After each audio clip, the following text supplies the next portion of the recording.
नमस्कार साथियों, मैं रजनीश कुमार, सहायक प्रचारांतरिक विज्ञान विभाग, जमुनीलाल महाविद्यालय हाजीपुर वैशाली, पुनः जेएलसी ऑनलाइन लेक्चर में आप सभी साथियों का हार्दिक स्वागत करता हूं। जैसा कि पिछले लेक्चर में हम लोगों ने सरकार के विभिन्न आयामों के बारे में चर्चा किया था, जानकारी प्राप्त की थी। आज हम लोग स्नातक द्वितीय खंड के पत्र संख्या 3 में, जिसे हम इंडियन पॉलिटिकल सिस्टम के नाम से जानते हैं, उसके अध्याय 5 पे चर्चा करेंगे। उस अध्याय 5 में हमें लेजिस्लेटिव, एग्जीक्यूटिव और जुडिशियरी के बारे में जानकारी प्राप्त करनी है। तो आज हम लोग विधायिका के बारे में एक समग्र परिचर्चा करेंगे और उसके बारे में ज्ञान अर्जन करने की कोशिश करेंगे। साथियों, जैसा कि आपको पता है कि सरकार के 3 अंग हैं, कार्यपालिका, विधायिका, न्यायपालिका, जिसे मॉन्टेस्क्यू की पुस्तक द स्पिरिट ऑफ लॉज के ट्राइस पॉलिटिका सिद्धांत के आधार पर भारत में भी ग्रहण किया गया था, जो सेपरेशन ऑफ पावर और चेक एंड बैलेंस के आधार पर संचालित होता है और अपने कार्यों को क्रियान्वित करता है। लेकिन भारत में अमेरिका की तरफ पूर्ण सेपरेशन ऑफ पावर की व्यवस्था नहीं ली गई है। हम लोग कार्यपालिका और विधायिका के बीच एक सामंजस्य बैठाने की कोशिश करते हैं और कार्यपालिका और विधायिका से हमने न्यायपालिका को स्वतंत्र रखा है।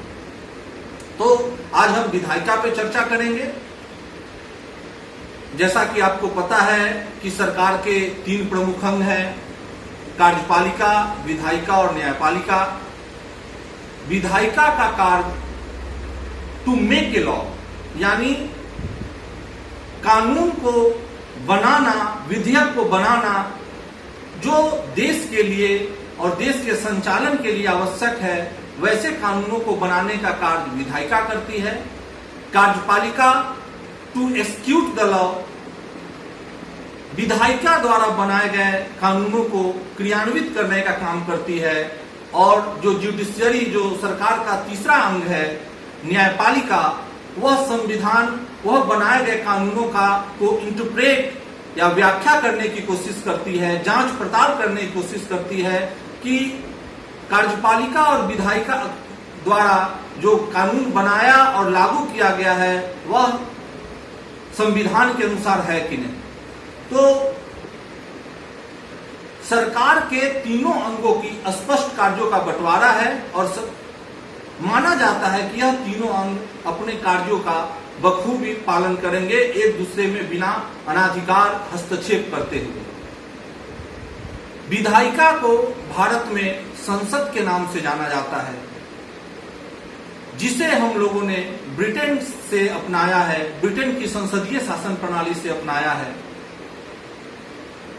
ब्रिटेन में विधायिका को संसद के नाम से जाना जाता था और चूंकि हम ब्रिटेन के ही गुलाम थे, ब्रिटेन से ही हमने स्वतंत्रता प्राप्त की थी, तो स्वतंत्रता प्राप्त करने के बाद हम लोगों ने ब्रिटेन की तरह ही विधायिका को संसद के रूप में जाना और जो संसद की संरचना है उसी संरचना को हम लोगों ने भी अपनाया। अन्य देशों में भी जहां विधायिका है वहां इसे अन्य अन्य नामों से जाना जाता है। जैसे संयुक्त राज्य अमेरिका में विधायिका को कांग्रेस के नाम से जाना जाता है। हमारा जो पड़ोसी देश नेपाल है वहां राष्ट्रीय पंचायत के रूप में इसे जाना जाता है। अन्य देशों में इसे ड्यूमा, नेसेट या अन्य नामों से जाना जाता है। हम आज केवल भारत की विधायिका पर मुख्य, हमारे जानकारी का मुख्य केंद्र बिंदु भारत की विधायिका होगी, जिसमें हम केंद्रीय विधायिका और राज्य की विधायिका पर चर्चा करेंगे और अंत में ब्रिटेन और अमेरिका के विधायिका से इसका तुलनात्मक अध्ययन भी करेंगे। जैसा कि आपने सुना कि भारत में जो विधायिका है उसे हम संसद के रूप से जानते हैं, और इस संसद के 3 अंग हैं। भारतीय संविधान के अनुच्छेद 79 में इसकी चर्चा है कि संसद के 3 अंग होंगे, लोकसभा, राज्यसभा और राष्ट्रपति। उसी तरह राज्य की अगर हम विधायिका की बात करते हैं तो राज्यों की विधायिका को हम विधानमंडल कहते हैं, और वहां जो विधायिका है वह जो विधानमंडल है, विधानमंडल के भी 3 अंग हैं, विधानसभा, विधान परिषद और राज्यपाल। लेकिन राज्यों में एक तरह की समरूपता नहीं दिखाई पड़ती है। केवल 7 राज्यों में विधान परिषद की व्यवस्था की गई है, अन्य राज्यों में केवल 2 ही अंग हैं, राज्यपाल और विधानसभा। तो अभी हम केंद्रीय विधायिका की बात करेंगे, संसद की बात करेंगे। यह संसद जो है इसकी जननी जो है वह ब्रिटेन है। संसदीय लोकतंत्र की जननी ब्रिटेन को माना जाता है, और ब्रिटेन में से ही इसका विकास होते हुए अन्य जितने जो लोकतांत्रिक देश हैं उसमें इसको अपनाया गया है। थोड़ा हम संसद के विकास के बारे में भी जान लें कि विश्व में इसकी कैसी, ब्रिटेन में इसका विकास किस आधार पर हुआ और फिर भारत में इसका विकास कैसे है। जैसा कि आपको पता होगा कि ब्रिटेन में 1215 में नागरिकों के अधिकारों पर एक राजा के द्वारा हस्ताक्षर किया गया था, जिसे हम मैग्ना कार्टा के नाम से जानते हैं।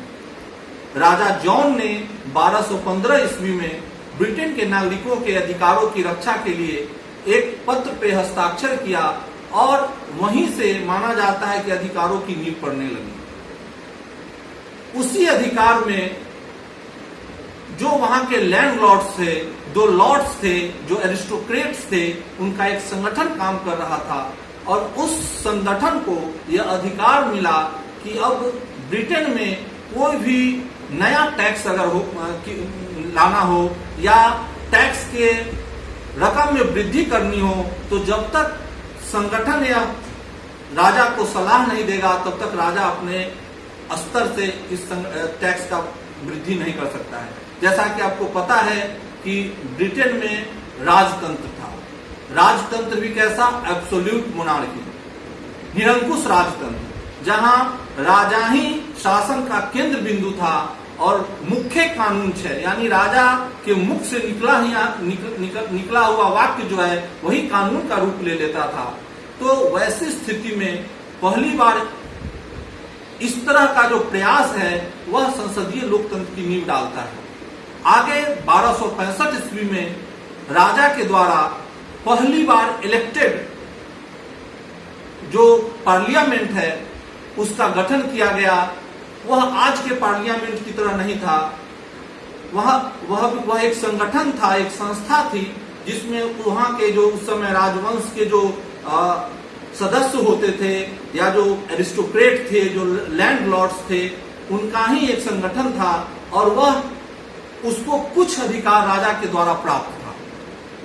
राजा अभी भी वहां एब्सोल्यूट था, बस कुछ अधिकार जो है वह उस संगठन को, उस संसद को प्राप्त थी कि राजा टैक्स में कोई वृद्धि नहीं कर सकता है।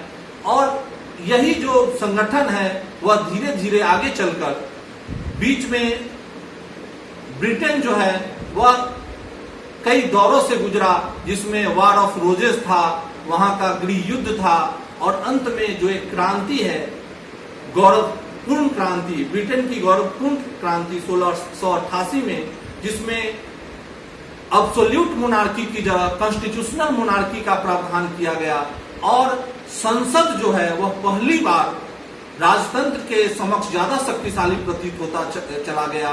और उस अवधि के बाद, उस क्रांति के बाद लगातार राजतंत्र सीमित होता चला गया, और जो संसदीय लोकतांत्रिक व्यवस्था थी उसकी जड़ें काफी मजबूत होती चली गई, जिसको वर्तमान समय में हम अनुभव करते हैं।